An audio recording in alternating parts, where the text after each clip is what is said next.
си български президент и приемеш един чужд държавен глава, парада е на площад Александър Невски, докато войниците минават кръгом, той вижда една великолепна катедрала, пита как се казва.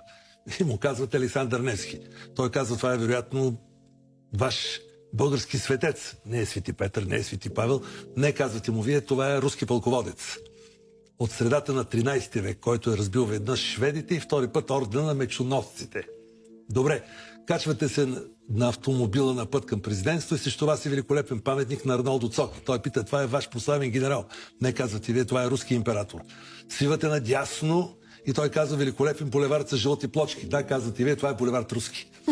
След като той ви пита вдясно, тази великолепна църква сигурно е българска стара архитектура, вие замълчавате от неудобство, но бърза отпред шефката на протокола да каже, не, това е руската църква, след което му казвате, че отивате на Дундуков 2.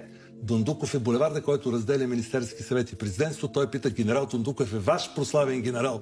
Не отговаряте вие, той е прославен руски генерал, след което го приемате в гербовата зала на президентството и казвате, добре дошли в една независима и горда страна, която винаги се е гордяла със своята свобода и с независимите решения, които е вземала.